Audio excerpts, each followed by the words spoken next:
Hey there, I'm Randy, and I'm here to show you about these settings that you have control over in the Meidase S3 trail camera. Alright, now I've just got this new camera here, and I'm going to show you some of the settings that I would recommend to somebody just starting out with one of these. Okay, so first of all, I have already put batteries and an SD card in this camera.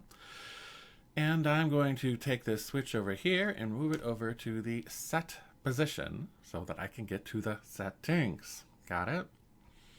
All right, so on this screen here, I'm going to click the menu button here so that I can get to all the different settings that I have control over. Now, there are a lot of different settings that you may want to use for different purposes, and I'll get into those in other videos. But when you're first starting out with the camera, here are some settings that I think will give you some quick success to see what is going on when you're not looking in your backyards. So, first of all, the top item here at the menu says mode, okay? By mode, if I click the OK button here, you can see that it means either motion detection or time lapse. Now, motion detection is great if you're trying to see any little warm-bodied critters that are going by, like squirrels and foxes and deer and things like that. The time-lapse option is good if you're trying to literally watch the grass grow. Or some people, you've probably seen it. They put a seed in a pot and then they take one picture every day from the same position, and then they can speed it up and watch the whole thing grow. I really think that a lot of people would probably end up getting these types of cameras for the motion detection because they're curious what's wandering around at night or during the day. So we're going to leave that on motion detection, which was the default setting. Now, below that is photo or video. I'm going to press the down arrow to get to that option. Now you can see that photo or video is highlighted here, okay? You can put this thing in photo, video, or photo plus video mode, where it'll take a picture and then take a video. And so I think that that's a good way to start off, where you get a photograph and a video of what you're looking for. So I'm going to click the OK button here. And I'm going to go down here and say photo plus video, because you know what? Maybe one works better for you. Maybe you prefer to just see some photos. Maybe you like to see really what's going on in videos. But I'm going to say if you're starting off with this camera, it's great to get one of both. So I'm going to click the OK button here to save that setting. Now you can notice that the little icon here has changed. You can see a camera and a video camera. That is trying to tell you that you have changed that setting to do both. Okay, for photo quality. Now, if I click OK on photo quality, you can see that the default setting is 4 megapixels, but the maximum is 20 megapixels. So since we want to see what this camera can do, right, let's just bump this thing up for starters. If you ever get concerned about how much space things are taking on your SD card, you can make adjustments later. But I think that when you get a product like this, you really want to see the best that it can do, right? So we're going to take it down to the 20, or take it up to the 20 megapixels, which is its highest setting for quality of photographs. I'm clicking OK there. You can see that's 20 megapixels now. Okay, so photo burst is the option that we're looking at here. And photo burst, it just means how many photographs is it going to take, right? And so if I click OK on this, you can see that it lets you take up to 5 photographs at once. So a camera would be like flash, flash, flash, flash, flash, 5. Or, a lower number, right? I'm just going to leave it at 1 right now. But where that might be helpful is maybe you're not doing video, but you want to have some sense of where the animal was going or sort of what they were doing. You're not going to get a nice smooth video from just 5 photographs, but it can be interesting to have more than one photograph. For example, maybe the bird is turned away in one photograph, and then the other one you get a good angle on it, right? But for starting out here, since we're doing photo and video, I'm just going to leave it at 1 photos. Video quality. Yes, it is set to 1080 by default, and I just want to see the best this camera can do right now, so I'm going to leave it there. 1080p is higher quality video than 720p, so we'll just leave that one alone. All right, now video length. Now, by default, they set it to 10 seconds. I'm going to bump that up a little bit and say, hey, how about 20 seconds? Because, you know, if something's going on in the video, like there's a deer or fox running by, 20 seconds, you're a little bit safer to sort of see totally what it was up to. All right, video sound. Now, it's turned on by default. Some people may want to turn this off because maybe they live in a noisy environment, they don't want the noise, or they, you know, don't want conversations recorded or something like that. But I'm going to leave it on here because a lot of times you might want to maybe identify a bird or something like that, right? And if you can hear the bird, you know, that's one more way to identify it.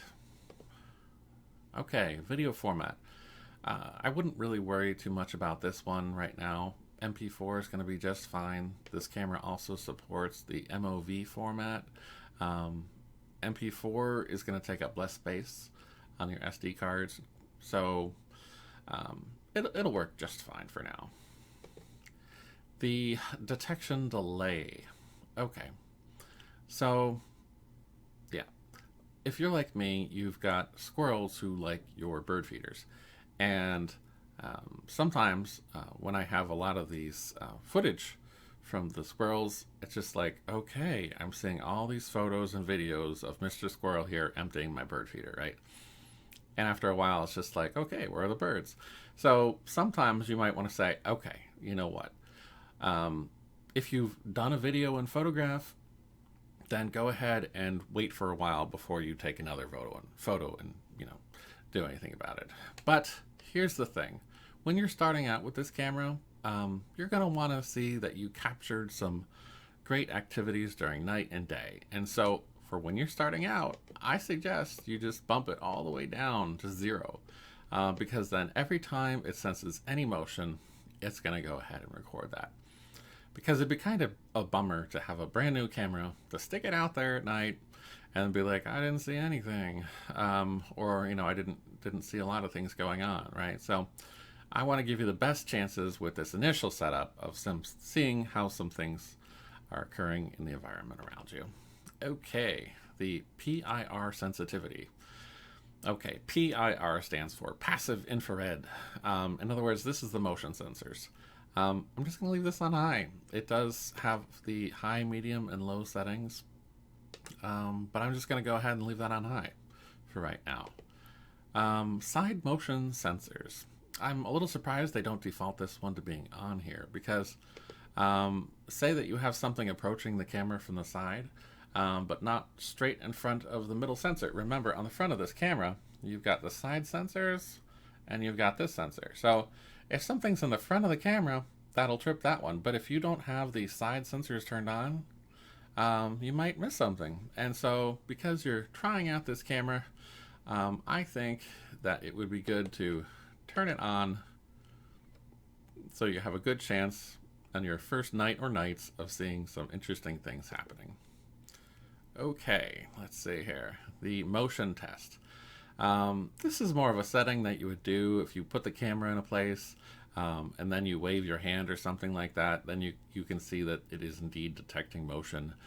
This is more of an activity that you would try out if you had the camera out in an environment to make sure that it was sensing from a certain distance or something like that. Okay, the time-lapse interval. Now, remember, there is a time-lapse mode. I don't have that turned on right now. But say that I was trying to watch a plant grow or watch crystals grow or something like that. I could have it take one picture a day. And then sort of over time, sort of see the progress that things make. So, I mean, you have a lot of control over this. Is it going to be every hour, every 24 hours, every 5 seconds?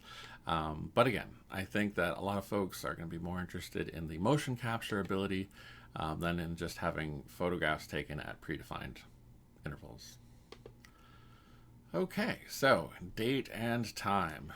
Now, I'm going to go ahead and set the time here. I don't think I did that on this one yet. Okay.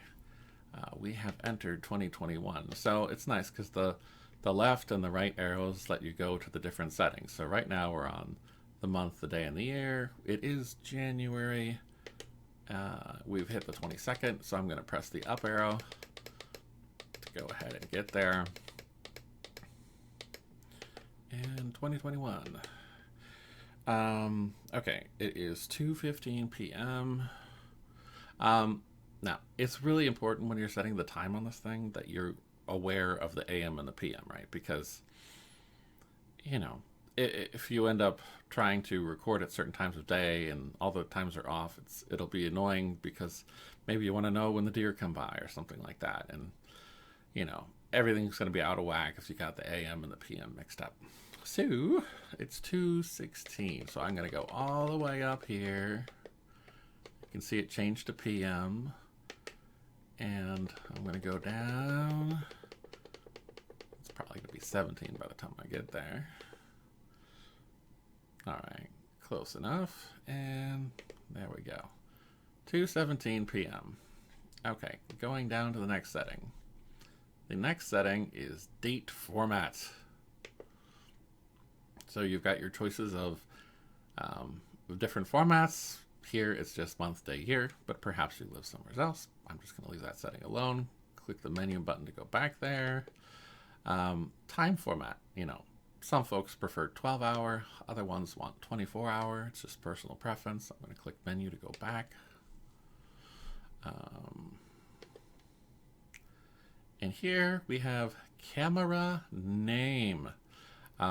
You have 4 characters that you can name your camera. And so where this might come in handy is maybe you have different cameras in different locations, and so you could have an abbreviation for the location, or maybe you have different cameras and you want to sort of, you know, see which ones are working well, or maybe some that have a problem. You could sort of find that kind of thing out with giving it a camera code, but you know, we're just going to start out simple here. We don't really need to give it a camera name. I'll click on this here just to show you. Yeah, I can go up and down here and I can eventually get to letters, but there's really no need to go ahead at this point and give this a name. The info strip. Okay, so at the bottom of photographs and videos, it's going to have an info strip. And, you know, that'll show you things like what time that it saw something, what date it saw something, you know, even what temperature that the camera was sensing at that time. And that could be very interesting information. Now, if you don't want anything cluttering up your photos and videos and things like that, and it's really not important to you when something happened, you can go ahead and turn off the info strip, going down here to, you know, off and clicking OK. But I am going to just go ahead and leave it on because I really like to know, oh yeah, Mr. Fox came by at 4 a.m. in the morning, and you know, it's just interesting. The loop recording. Now, a lot of cameras out there these days don't have loop recording that I've seen, but it is a wonderful feature of these cameras, and I'll tell you why. So, say for instance that something is happening to your bird feeder sometimes. Maybe it's getting tipped over or something like that, right? Well, the loop recording, what that's going to do is it's going to make sure that you never run out of space on your SD card, because it's going to start overwriting stuff that you had recorded earlier, right? And so if you didn't have loop recording turned on, what you might find out is you're like, aha, the bird feeder got knocked over. And then you'll go out to the bird feeder and it'll be like, oh yeah, I ran out of space, so we don't know what happened. But if you go ahead and turn that loop on, which I highly recommend, then it is going to be always making sure to record the most recent events, and it'll start wiping out some of the things on the card from earlier time. So I think that that's helpful when you're trying to solve some kind of mystery and trying to make sure that you're always getting the most recent things that are going on. The operation hours. I don't recommend that you change the operation hours initially. Operation hours, I'll click on it just so you can see. That would be like if I wanted it to start sensing taking photos and or videos at a certain time of day and to stop at another one. So if I only cared about capturing morning birds, right, I could set it to go from like 7 a.m. to noon. And so that is an option, but here's the thing. When you're first starting out with the camera, you may set the time and date wrong or something like that, and then the times won't line up with what you're doing. I would recommend just, for the first couple of days, just leaving it on all the time, just to sort of, see what's going on where you are. So I'm leaving operation hours off. Password. I don't know how many people really need to set a password on their camera, especially if it's like in their backyard. You can go ahead and set a password for it. I'm not going to really go and set a password right now. It can be a 4-digit, password /pin. But the thing is, most people aren't going to need that. It's just going to make it so that somebody couldn't come along and like change your settings. They could still, you can still get to any information on the SD card or anything like that. It just would make it so that people can't change the settings and stuff on the camera. Language. We're in English here, but you can see that you have ability to go through a variety of other languages if that suits you. Going down, formatting the SD card. Now, this is something that is super critical. Like if you get a new SD card, which is the little card that is in the bottom of the camera here that I have added previously, you're going to want to make sure that you format that SD card before using it for the first time. Formatting an SD card is also a really quick way of just deleting everything on the card. So I'm going to go ahead and click Format the SD card, and then I'm going to click OK again for yes. And it shouldn't really take more than a few seconds here. Format successful, right? It just prepares the card to be able to be recorded on with photos and video by this camera. Okay. Now, but you do want to be careful though, because like if you have other photos and videos just on this card, if you format it again later on, it'll always wipe out whatever's there. But if you're going to pop in a new SD card, it's going to be blank, but you're going to want to do that format step. Factory reset. Okay, well that's going to wipe out a lot of the settings I just showed you, right? That's going to take you back to square one. So, it can be handy if you change some settings and you're not quite sure what you want to do. Maybe you want to watch this video again later on and sort of start from scratch. Yeah, I mean, you could go ahead and do yourself a factory reset there. It'll change everything. It doesn't seem to change the date and the time back to 0, which is kind of nice. The version, if you're contacting Meidase support, they may ask you, hey, what's the version on your camera? So that would just be where you would find it. Contact us. It's just going to have the support email and website for Meidase. All right. Now, every time you press down, it'll eventually loop back up to the top of the settings. So I could press down forever and it would just sort of go in circles. Here we are back at mode. So let's quickly review the settings we have in place. And you'll see that on the right side of the screen, it's going to give you an indication of what those settings are. Okay, so mode. You see how it looks like a little deer? In other words, to capture deer running through your yard, or birds, or any other warm-blooded creatures. Great, so it's going to be motion sensing. It's going to be photo and video. The photo quality of 20 megapixels. This is going to take one photo before it takes the video. The video quality of 1080p. Great. Video length, 20 seconds. The video sound, sure, want to leave that on. You can hear what the birds are doing. The video format, I'm going to leave it at MP4 for now. And if I'm happy with that, great. The detection delay, 0 seconds. When I'm starting off with this camera, I want to see everything that might be going on. If I find that maybe, I want to put a, few second delay in there, or even a minute or so later on, because I'm getting too many of the same types of pictures, fine, I can bump it up. But for when I start out with this camera, I, want to see all the things I can capture so I can see how good the motion sensing is and all. All right, going to leave that PIR sensitivity high. Side motion sensors on. They're there. Why not use them? All right, motion test. We don't need to do anything with that. That would be doing a motion test when I set up the camera. The time-lapse interval It's not really important for what we're doing here. We're not even doing time-lapse photography. Remember, we're doing motion. The date and time, we already set the date and time. The date format, MDY, is what we chose. Time format, 12 hours. That's how I think, but if you think in 24 hours, cool, go for that. Camera name, at this point I didn't name it. The info strip. Yeah, I like to have an info strip on there because it's really, oh hey, when do the birds start eating, the seed in the morning? For me, it's around 7 a.m. and I can tell that because, that's when the camera starts capturing all that activity. Loop recording. All right, I'm going to leave that on because, more likely the most recent thing that caused me to want to go check my camera is going to be recorded, and I'll know that the camera didn't just run out of space on the SD card. Operation hours.